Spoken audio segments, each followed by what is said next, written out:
想要揾自建房嘅朋友，一定要睇下呢套啦。呢套嘅環境係非常之好嘅，因為佢周邊就係金鐘湖綠道公園，行過去步行嘅時間大概係5分鐘到咧，100米都唔使。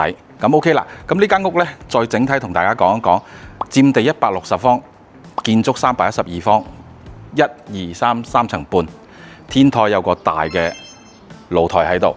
咁樓下呢，咁就留咗一個細細啲嘅花園，門口8米路有2個停車位可以俾你停嘅，其實就無限嘅。你早翻嚟嘅話，會有多幾個車位。咁入嚟呢個花園大概就60個方左右，中規中矩啦。但係夠用就好啦嘛。如果唔係嘅話，打理都好辛苦啊。樓下呢，留咗位置嘅大堂，唔係客廳留咗位置，跟住餐廳廚房加上佢留咗一個房喺度，有個房係留咗俾長輩房又好啦。你話攞隻雜物間打麻雀都 OK 嘅。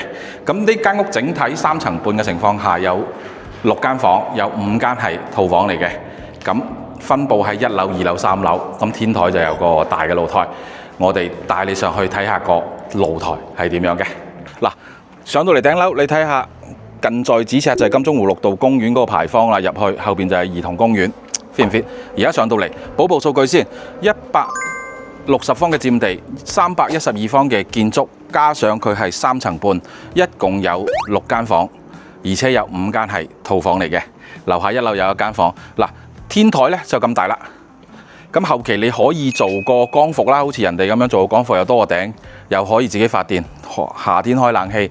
唔使用自己咁多電費，咁 OK 啦。如果你係對呢度有興趣，又中意金鐘湖綠道附近嘅話呢，快啲嚟評論區同我講講。我係老新，今期就到呢度啦，下期再見，拜拜。